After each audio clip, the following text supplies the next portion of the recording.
lots of challenges came from ignorance of the magnitude of the pandemic.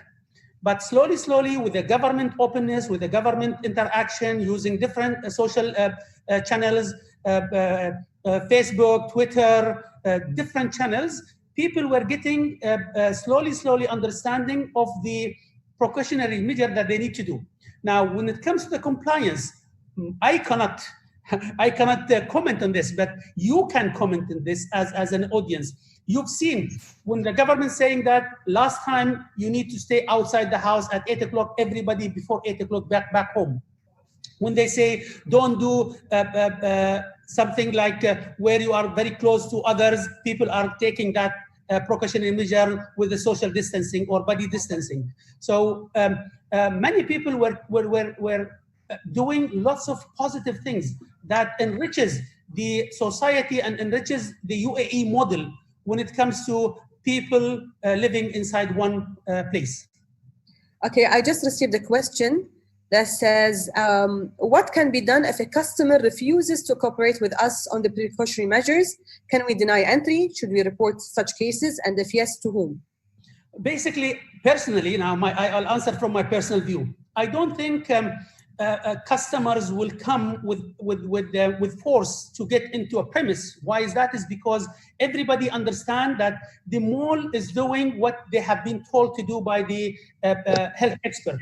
So the guidelines that the government is releasing every now and then is basically to make sure that that balance is always strike between health and economy. So if some guidelines saying please certain age or certain health condition should not go into a congregated area where many people are there, everybody has to respect it, and I believe that everybody respecting those guidelines. So what are the most mistakes or violations businesses should watch out from? Well, in most cases, because we are not used to cover our faces, and we are always talkative people.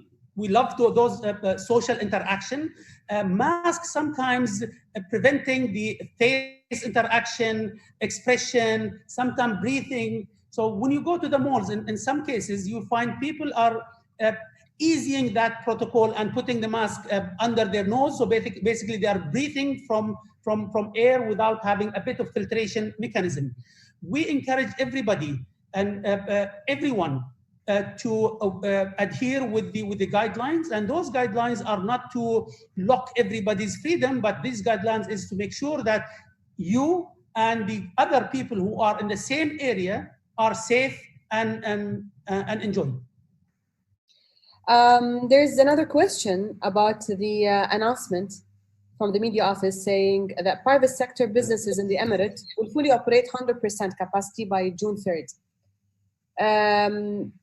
And check how it is applicable to my business. So how can they need further clarifications on that? So is it obligatory to have 100% full operations, or they can go up to, or each business has to decide their own way of doing it?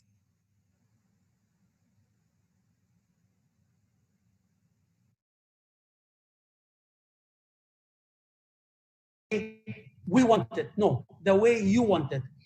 What we are sending with these guidelines. Hello, can you hear me? Yes.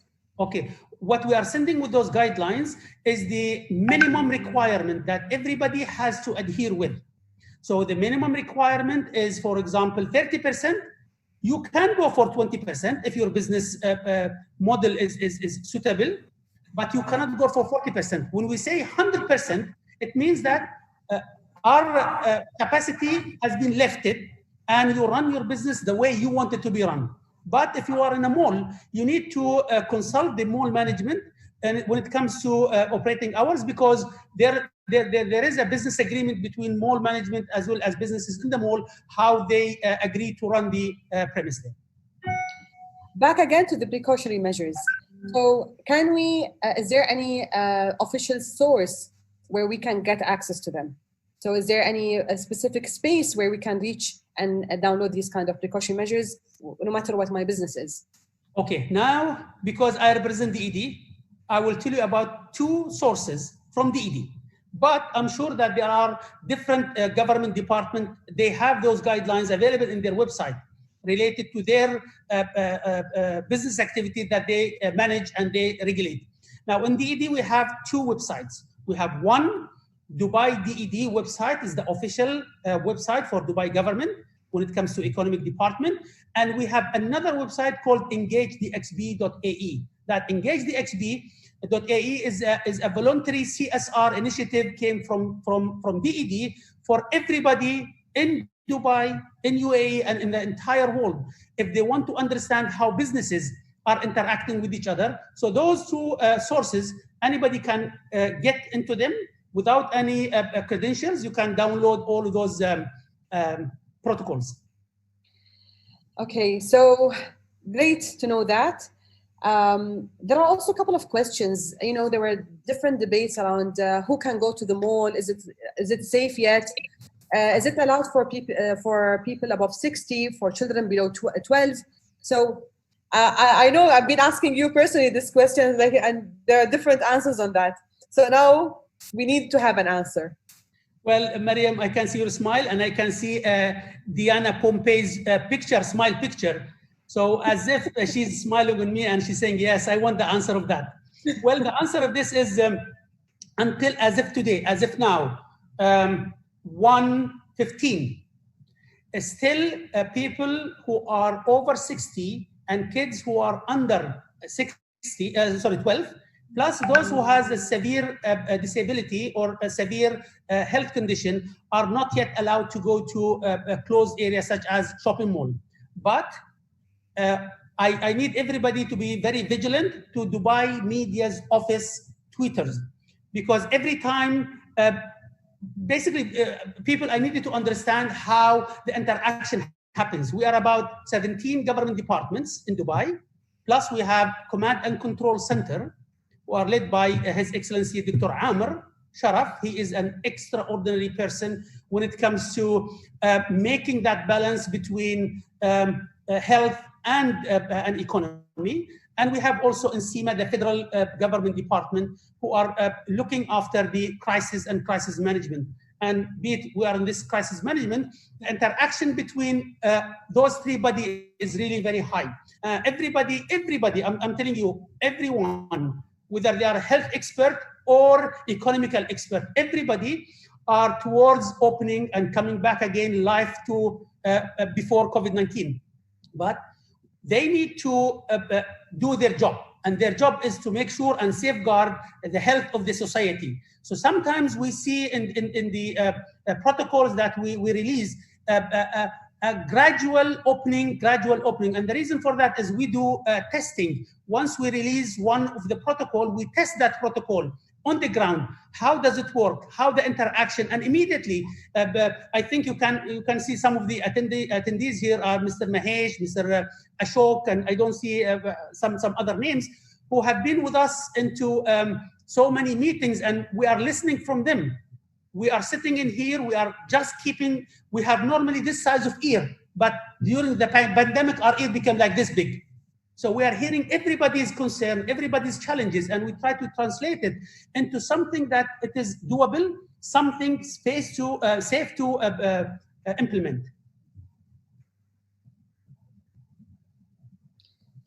Yeah, excellent. Abdullah, there is a question now. Everyone is so excited about flying. We'll be receiving tourists. We don't know if the airports are open yet.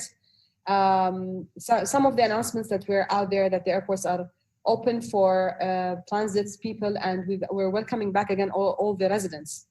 And Emiratis and citizens are also are allowed to travel with guidelines. So slowly the life will come back again. Can you hear me, Abdullah? Yes, I can. Okay, so with the flights to Dubai are resuming and more people are likely to visit the malls, should we set up an alert? Can the malls have their own extra precautionary measures, or the precautionary measures set in place right now as we speak are enough to handle the extra load or the visitors who want to shop in the malls? Okay, now your question has many fragmented, smaller micro questions. So question number one, or the micro question number one, can malls have an extra precautionary measure? Well, basically, what guideline that is being released by the government is a minimum requirement, and we feel that if those guidelines are met, you don't need to have an extra effort to do any more precautionary measures. But if you feel that you need to have such extra precautionary measures, you need to discuss it with the mall management, especially in the mall. So basically, we don't want to have the mall experience more like policing environment. It should be relaxing, it should be pleasant, and that is what we do. We make sure that each entrance of the mall will have, or this is a minimum one, should have either a thermal scanner or a handheld scanner to understand that anybody gets in is being screened. This is the answer for micro question number one. Micro question number two. Now, how do we feel when the airports start opening? How do we feel when the airlines bringing people in or taking people out? Well, for me personally, and for my other colleagues here in the government of Dubai and United Arab Emirates, we are very pleased and happy to hear that the government is allowing visitors to come in here, but the precautionary measures which come along with the opening of the airlines, opening of the airports, is basically not only to safeguard the people who are living in United Arab Emirates, but even for those who come to visit UAE. We don't want them to go back again to their country with bad experience. We want them, when they come to Dubai, not only enjoying Dubai and enjoying the nice memory going back to Dubai. We are welcoming all those messages, and we are vigilant to every message that coming online when it comes to opening the economy and opening the borders. And as we said, safety comes first. So safety is an important element in all of these decisions and all of these precautionary measures. Yes, the economic unlock. Yes, we're resuming all the commercial activities, but safety is important. And we have another question in here. Abdullah says that with the 100% reopening, doesn't mean that of all the commercial activities in Dubai. And can those businesses request a compliance check before they fully resume their operations?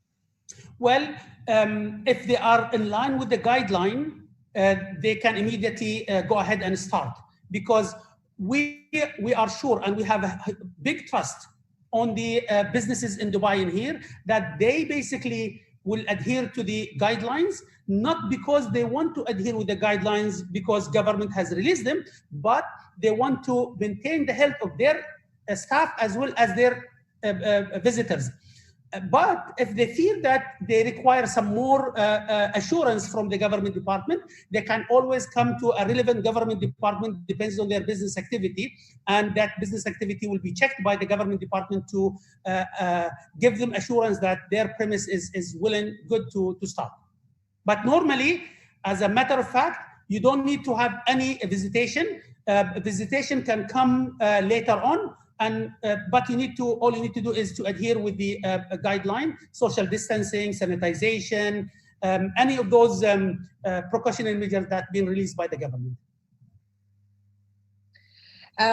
There are businesses who are concerned about the second wave of the pandemic. There are a lot of talks about it. There will be a second wave, a third wave. We really don't know. It's an unprecedented time in here that we're going through, all of us.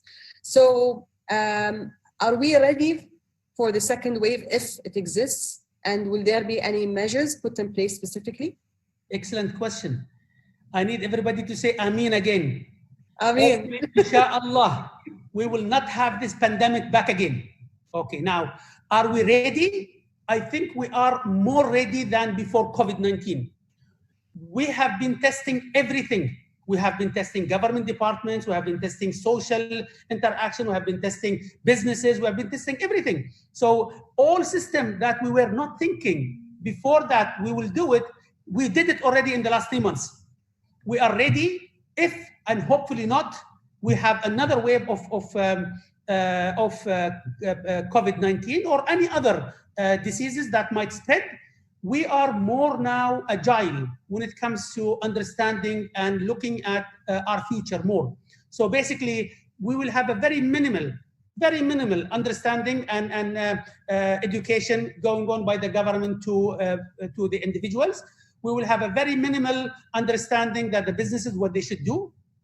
We will have, and now even the businesses, they understood from this pandemic what they should do when it comes to their business model, how they need to revisit their business model, and how do they need to take off excess fat that they've gained from the previous interaction with the economy.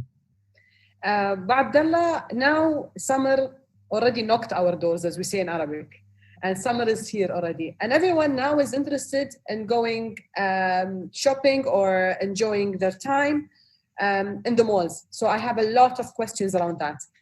So people prefer going to malls rather than high street markets at the moment. And in the malls, we have a clinic. So a question in here says, we are a clinic operating inside a mall. Are we allowed to receive high-risk patients? Okay, excellent. First of all, high-risk patient without going to the mall, even if you are within the allowed age bracket, and if you are high risk, you're supposed not to interact with the society outside. Either you need to contain yourself inside the house, or you need to go to a hospital just to get a medication to help you in passing through this.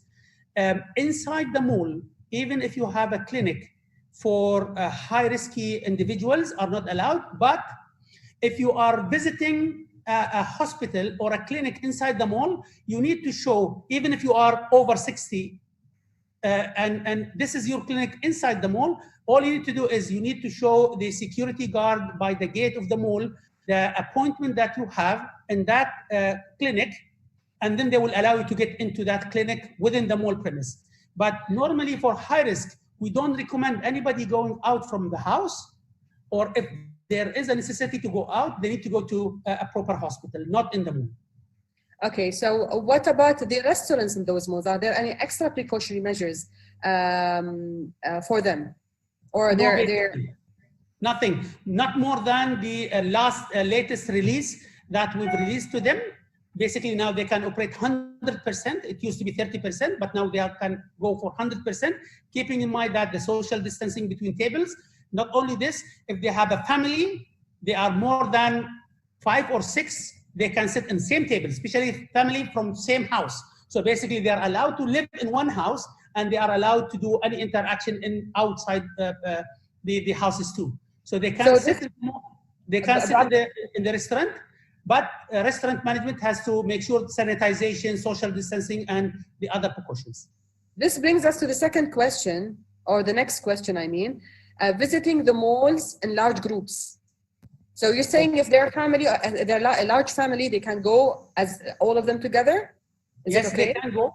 Yes, they can go, keeping in mind that the age bracket below 12 and over 60. But that age bracket, you need always to be vigilant to, as I said, to the Dubai Media Office is the official announcement platform that any government would like to send messages to the society in Dubai.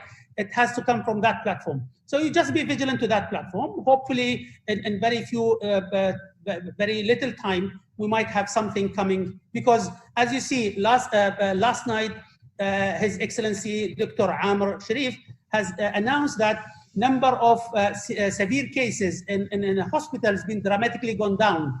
And that gives you a good indicator that, alhamdulillah, United Arab Emirates and Dubai has combated this pandemic in a positive way, so that we are safe and we are very proud to be part of this society. What about the gyms, Abu Abdullah, and the malls? Can we open all our facilities like changing rooms and shower rooms now? Okay, as if today, shower room, sauna room, changing room is not allowed to open. But hopefully when we have the next release, we don't know yet, because anything related to health has to be looked at by the health expert, and then they will give us the guideline to such things. We are waiting, and we are working with them extensively. They are looking at what things can be open and what things cannot be open as of now.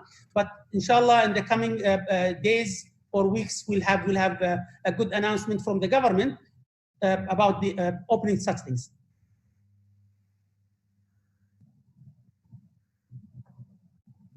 Hello? Can workshops Yes, Abu Abdullah, we are hearing you. Can workshops resume now or need a special approval?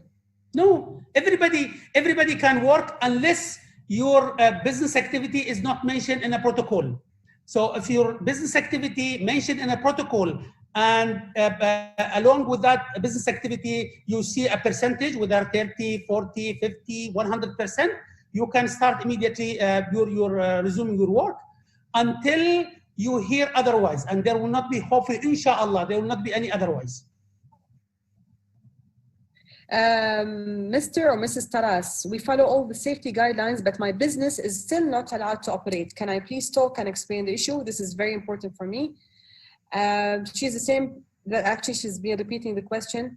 Can you tell us where can you find the protocols? Yes, you're gonna find them on the XP Engage, but can you tell us what business you're involved in? Yes, there's if you look at the protocols, we've released so far 3 major protocols and 1 amendment for protocol. You can download them from DED's website, as I said, or engagedxb.ae. You need to look at it. Almost everybody's business open, apart from some of those small activities that is very high interaction. So those businesses will be open, hopefully, inshallah, in the coming days or weeks. I've been receiving a couple of questions as well around the financial assistance and the economic factor, the impact of COVID on these businesses. And hopefully, and I promised you in our next market dialogue, I will invite the concerned government official to answer these questions. Okay. But meanwhile, as well, I can answer it in short. Now, the government of Dubai, I'm not talking about the federal now, because I'm looking at the government of Dubai. The government of Dubai has announced from first month that they are going to help the private sector. And so far, that stimulus encourages the economy or stimulate the economy by 1.5 billion dirhams. That includes utility cut by 10% by DIWA, market fee by Dubai municipality, renewing license. Basically, it was upfront payment you need to pay. Now you can pay it in installment, 12-month installment. And I think those 12-month installment thingy, we haven't heard it for a long time. Normally you give 3 checks or 2 checks, or you give 1 check. Now the government is trying to keep some of the cash for the businesses, at least for the short term, to give some salaries for their employees or pay some of their bills. So for that, you can renew your license now, today, and you can pay it in 12 months installment. Those are very small things, but as Mariam explained, inshallah, in the next round, she will bring those experts who can tell you exactly item by item where the incentive came from the government. So the incentives and stimulus packages will be a topic of discussion in one of our future market dialogue episodes. This is the first episode in English. Thank you, Abu Abdullah. Stay tuned every week, every Wednesday. We're going to have an episode, I promise you. Just comment on the social media posts. You can find us live. The whole episode, or this whole episode, will be uploaded on YouTube. You can always follow us on Dubai Economy social media handles, Dubai_DED. You can please send us your questions, any topics that you would like us to discuss, and I promise you to host the concerned or relevant government official to attend to all your inquiries. Thank you for joining us today. Thank you, Abu Abdullah, for your elaborations, and hope to see you in our future episodes. Thank you so much. Thank you very much. Thank you for having me here. I'm very happy to participate in this nice roundtable.